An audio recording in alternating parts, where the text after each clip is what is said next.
Good afternoon, listeners, and welcome to this edition of the British Business Podcast. I'm absolutely delighted this afternoon to have a special guest with us, Mr. Tim Bunting, Chief Executive of Cornwall Air Ambulance. Oh, thank you. Great to be here. Excellent. Thank you, Tim. Wonderful. So, Tim, Cornwall and the Air Ambulance. Yep. How did that all come about? A lot of my career has been within charities, most recently with BBC Children in Need. Yeah. I moved down to Cornwall actually in 2010, sadly after losing both my parents, and my wife's actually Cornish, and we were living and working in London at that particular time. And we had kind of one of those moments, which is, look, actually we want to be close to family. So took the decision to move, as I said, most recently I was working for Children in Need up in London and Salford. But one of the first people I'd met actually moving down to Cornwall was my predecessor. Okay. And fantastic, hearing about the air ambulance, and I think the tangibility of what we do is incredible, and clearly the need is massive for a service that we're luckily able to provide.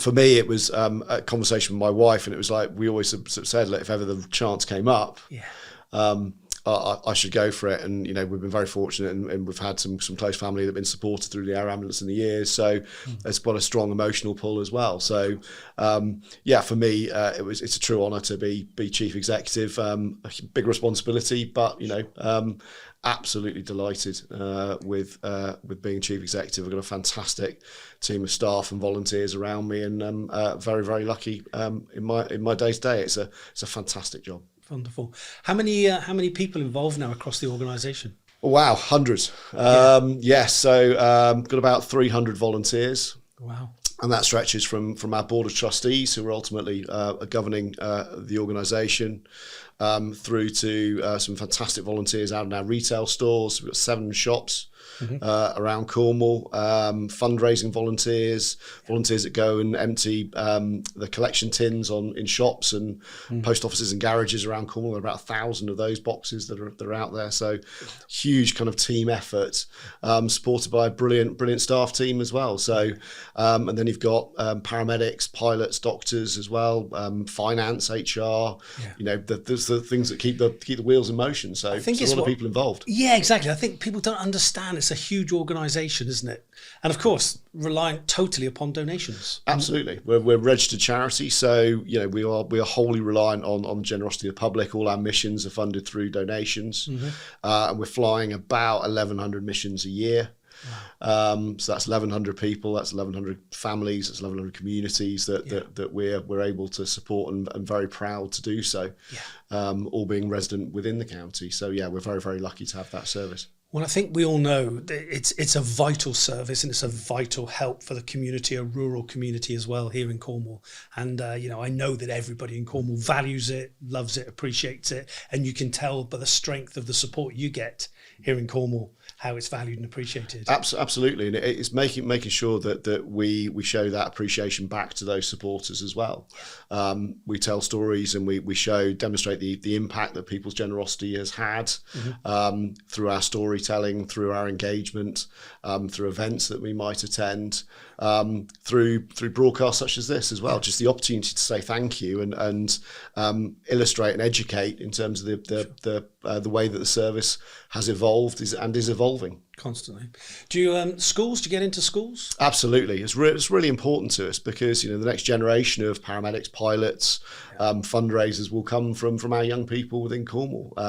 We're incredibly proud to be in Cornwall, and a huge responsibility to educate those young people, who in turn are incredibly generous. We had a Wear It Red Day just before half term. We had over 40 schools participating in that fundraising efforts, and children absolutely love it. We've got some fantastic mascots that go out to the schools, and just to see these children's faces when you go in with kind of some of the kit that the paramedics use and demonstrate it to them, you can really see kind of their brains whirring to think, maybe one day I could be. So inspirational for young people, isn't it? It's huge. It's huge, and it's hugely important as well, in terms of that education, that support to young people. So, because I know they're all thinking now they're going to be astronauts. Now we're in Cornwall, we're at the centre of the space programme. We have got the first spaceport. airport, and of course we were the first air ambulance. So I think there's a great history of innovation in Cornwall.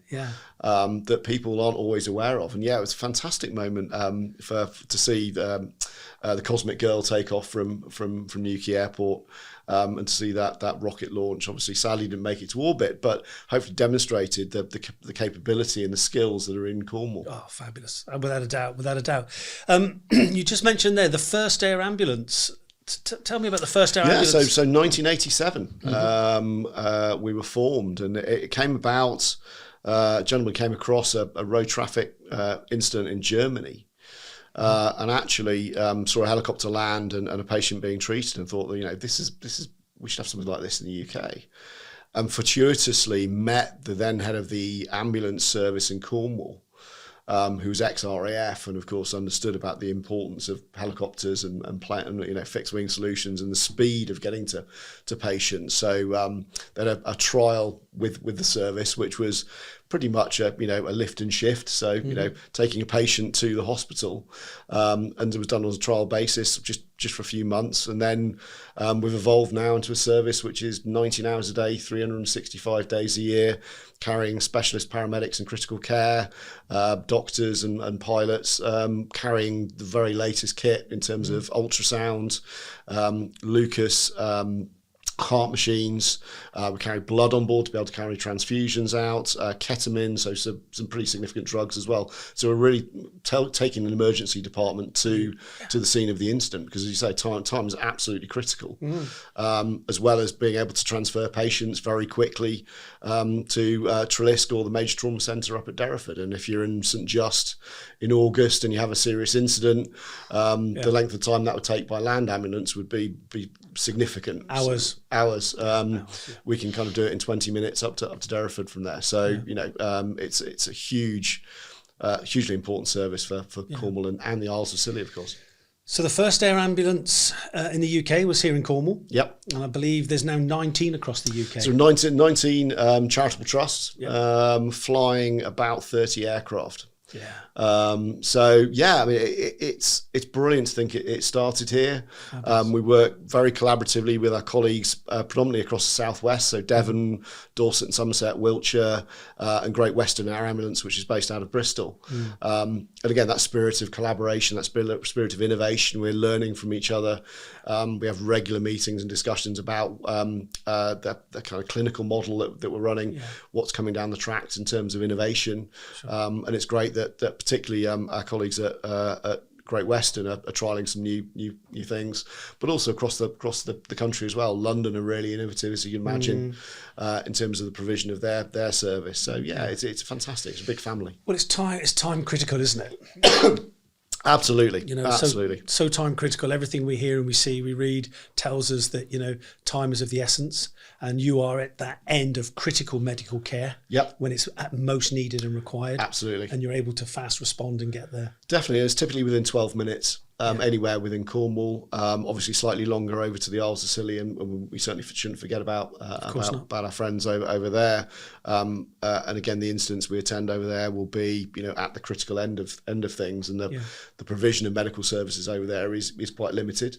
But certainly on the mainland as well, to be able to support the colleagues in the land crews, to be able to deliver those specialist paramedics with their expertise to the scene of an incident. There are a lot of people around Cornwall today and further afield. About 20% of the people that we help are visitors to the county as well. So, it's a very, very important thing that the guys are able to carry out, and I'm very, very proud that the charity is able to support them and in improving their skill sets. Encouraging them to do as much as they can for those people that they're helping. The at Success CXP, we're in the people industry. We're all about people. One of our passions is wellness in the workplace. And I'm sure with your organisation, with the number of volunteers you have and the number of employees within the organisation, their well-being and their wellness in the workplace has to be paramount, doesn't it? Absolutely. And if you look at our organisation, as I mentioned, we're predominantly volunteer-led. Huge number of volunteers that are involved within the organisation, but also some incredibly skilled paramedics and doctors and pilots who will be encountering people on the worst days of their lives. Let's not beat around the bush on this. So welfare is incredibly important to me personally. It's incredibly important to, I know, my colleagues across the charity as well. And I think it's about looking out for each other. We're a people-led and people-driven organisation. We're out there to help people, and that includes our own as well. And those people we encounter. So they've got access to the right support, the right assistance at the right time? Yeah, absolutely. And whether that's through the South West Ambulance Service in the case of our paramedics, or some support through employee assistance programmes through the charity as well.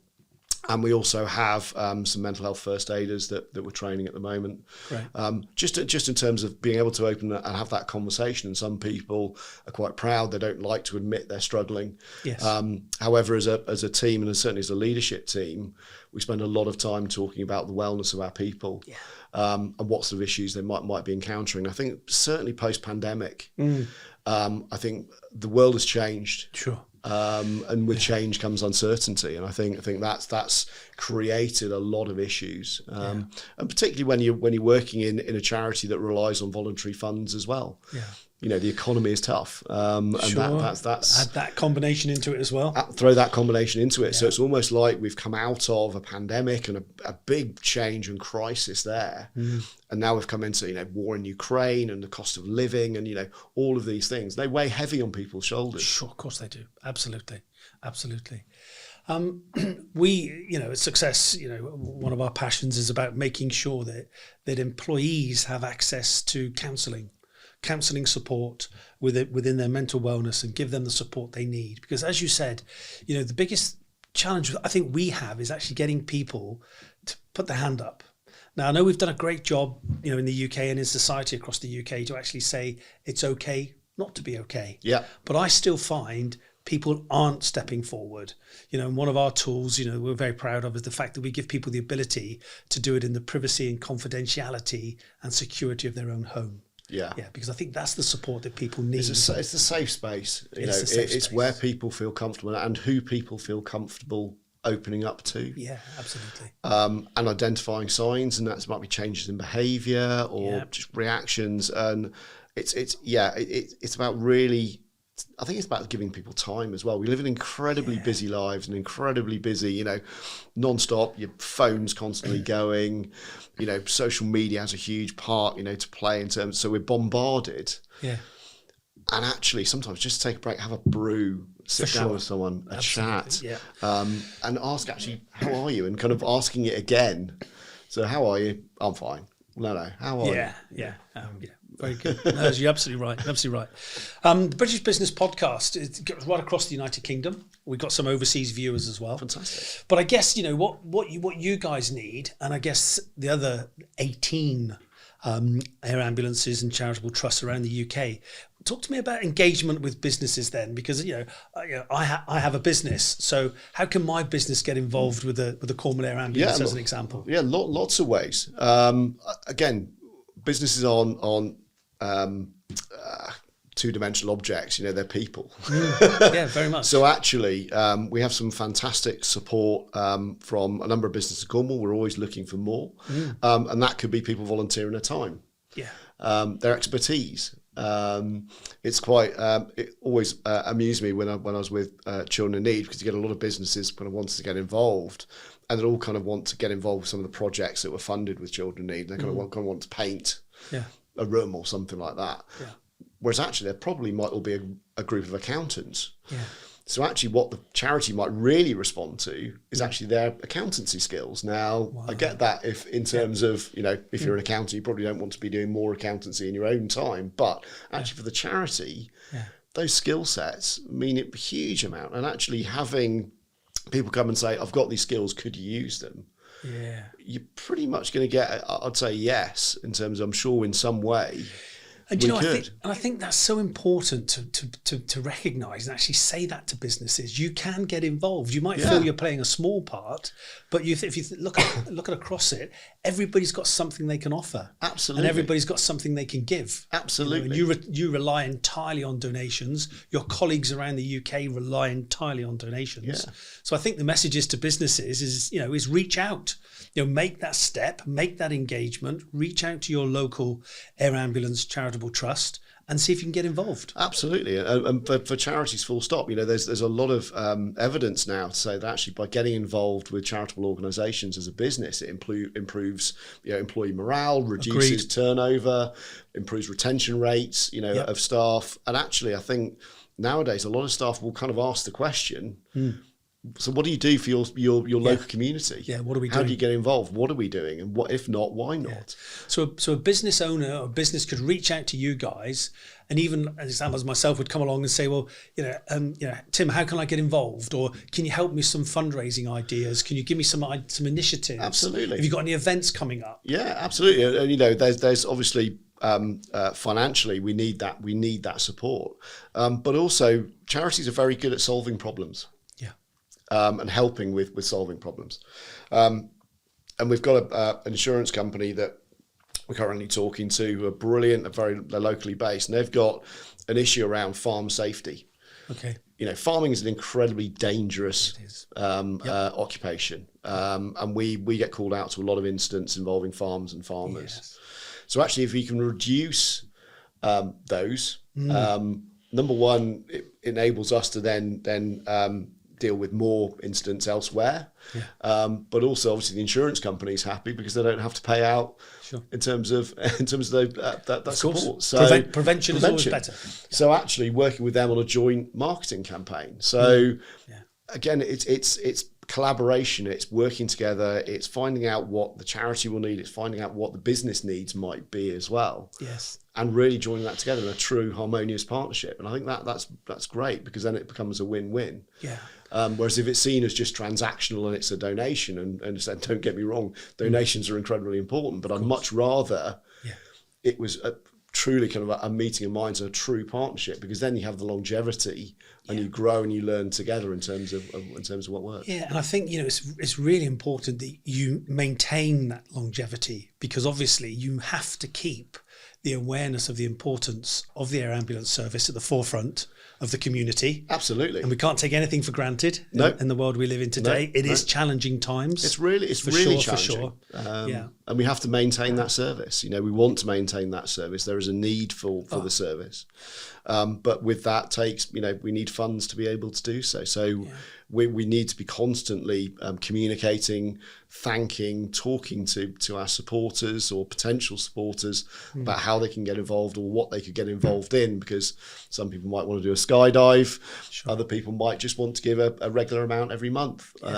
So there's a huge variety, and we're all individuals, and it's finding out what people are comfortable with and actually making them aware of the difference that their support can make. That's really, really important. And I think businesses today, we all accept that we have our corporate and social responsibilities. Yep. And as you say, by employers engaging with the community and giving back and helping that community, it is so good for the team. It's so good for the morale of the team. It's fantastic. And we host a number of visits at our base up near Newquay Airport.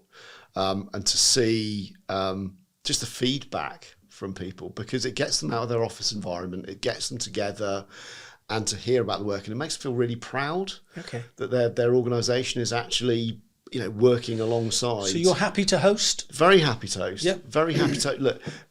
Our strapline is your charity saving lives, and it is the people of Cornwall's charity. I have a huge responsibility to make sure that charity continues to innovate and evolve. But it is ultimately the people of Cornwall that charity is beholden to. So our base is very capable of welcoming people. We'd love to show people around, because again, it's about you're investing in us, you're donating to us. So actually that support is incredibly important, and we would like to show where that money is gone and been spent on, and some of the changes that have happened with the air ambulance. I said, I think people sometimes think we're conveying patients, whereas actually we're treating and conveying with some incredibly skilled people carrying on the aircraft who equally understand that their responsibility is to engage with those supporters as well. Because they're each, typically 3 years education to a master's level in critical care. Obviously, the doctors a lot further down the track there. They're training just to keep their currency about 300 hours a year, just to maintain that level of skill. Sure. But that's funded through the charity. So we're investing in the people on the aircraft as well. So it's hopefully a fairly holistic loop in terms of these people may come out one day to help us. Absolutely. Hopefully not. But if they did, I'd want the very best, and we're very, very lucky that we have some brilliant people. Absolutely. Involved. So I think, from a business community, I think the message is, don't be afraid to pick up the phone and get engaged. There's 19 air ambulances across the United Kingdom. We're very lucky and very fortunate today to be here in Cornwall with yourself.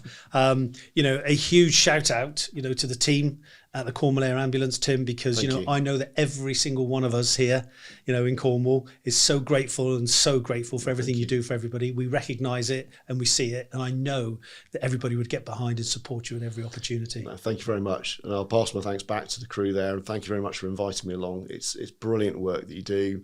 I think people are at the core of what and the heart of what we do. So to be here today has been a huge privilege. So thank you very much for inviting me. Tim, my absolute pleasure. Again, thank you so much. And I would just like to thank everybody, our listeners today, and we'll see you on the next time on the British Business Podcast. Thank you.